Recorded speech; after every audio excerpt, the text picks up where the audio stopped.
सदर मोहतरम आशिक प्रधान जी, सादा साहब, सावेद, दिलसाद भाई, शहजाद सैफी, इल्ताफ भाई, मुस्तकीम लाला, रिजवान ठेकेदार, इकराम ठेकेदार, रागिब ठेकेदार, इरफान, पूर्व प्रधान, राशिद मलिक, सुरेंद्र सैनी, सम्राट सैनी, उस्मान मलिक, असलम पत्रकार, फुरकान मलिक, रमजान मलिक, मोनू सैनी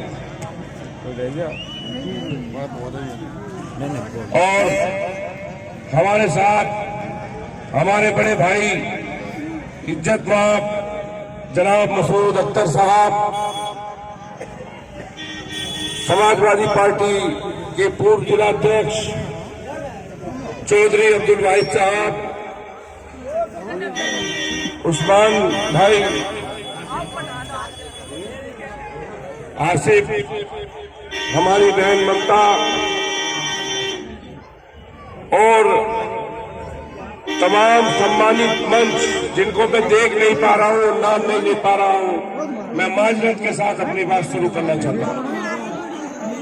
मेरे सामने खड़े तमाम काबिल एहतराम बुजुर्गों, दोस्तों, नौजवान साथियों, आज ग्राम धतौली रांगन में जो भव्य स्वागत आप लोगों ने किया है, तमाम युवा यहाँ पर खड़े हैं, मैं सबका तहे दिल से इस्तकबाल करता हूँ, सम्मान करता हूँ, शुक्रिया अदा करता हूँ।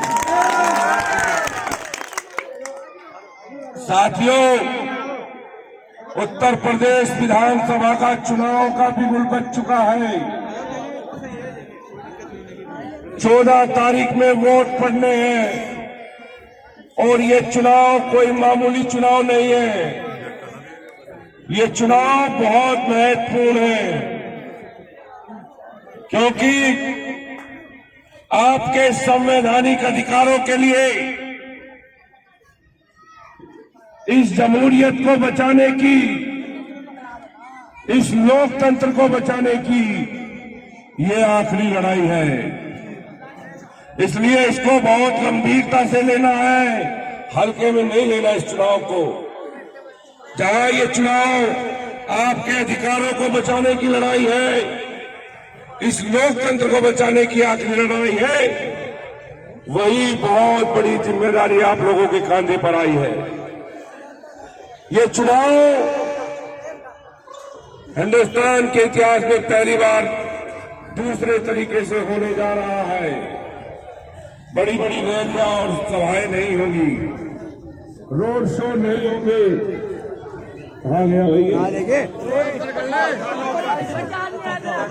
हेलो, बड़ी बड़ी सभाएं नहीं होंगी, रैलियां नहीं होंगी,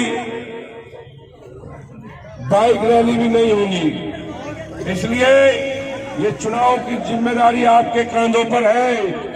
आपको ही प्रत्याशी, आप ही इस वक्त आशु मलिक हैं और आप ही अखिलेश यादव जी हैं। आपको साथियों एक भी वोट घटना नहीं चाहिए और एक भी वोट बटना नहीं चाहिए। समझ गए कि नहीं? क्योंकि 5 साल उत्तर प्रदेश में इस तानाशाह सरकार का बेरहम रवैया सबने देखा है।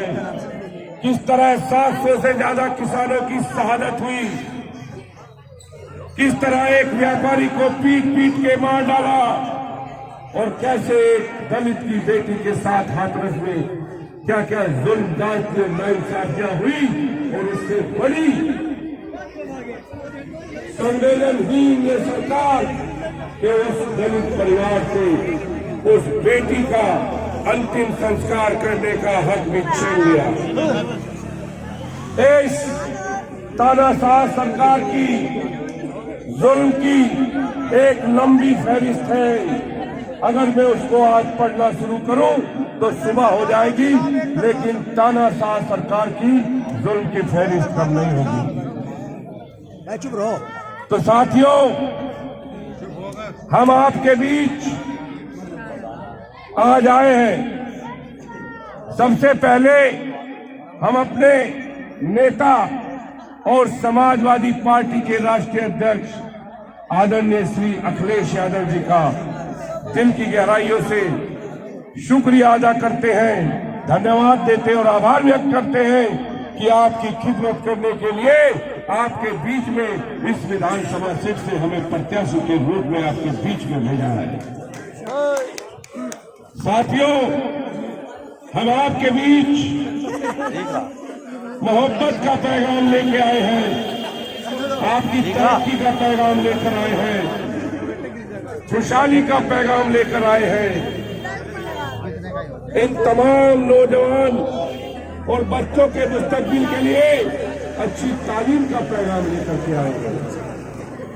हम आपको बताना चाहते हैं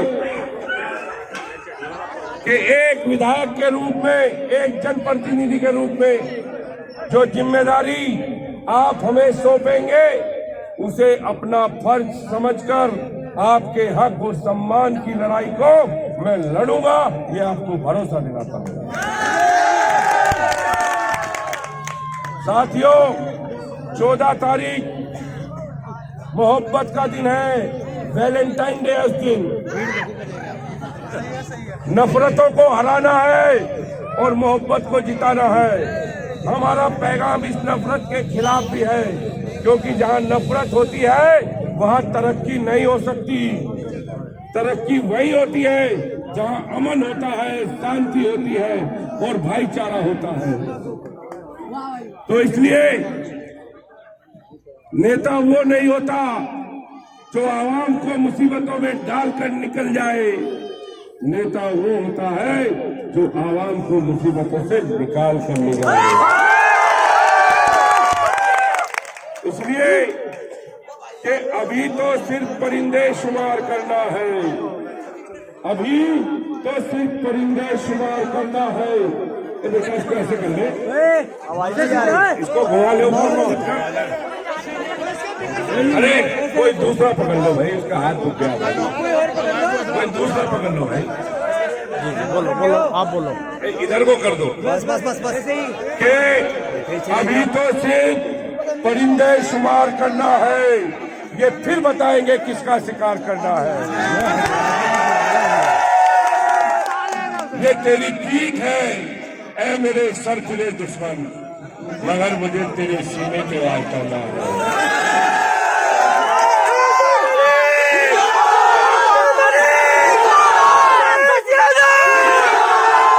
बहुत जरूर है तुझको,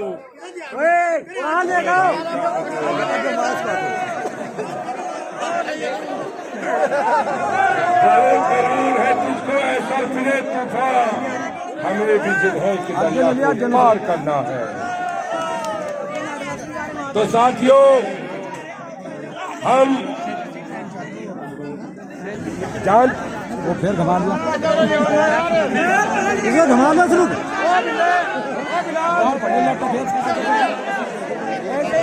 से टकरा के आवाज जाती है पूरी। बस बस भाई, कि बहुत गरूर है तुझको ऐसा फिरे तूफान, हमें भी जिद है कि दरिया को पार करना है।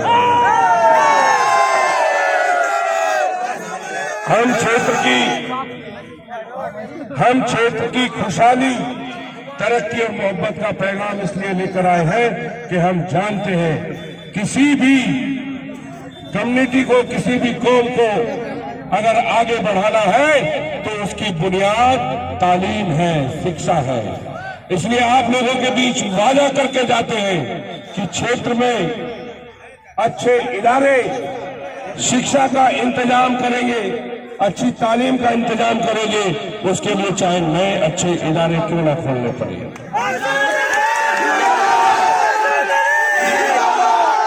आपको तरक्की से जोड़ने के लिए, नौजवानों के लिए विधानसभा में स्टेडियम और खेल कूद के लिए भी जो करना पड़ेगा वो भी हम फैसले सरकार आने पर लेंगे।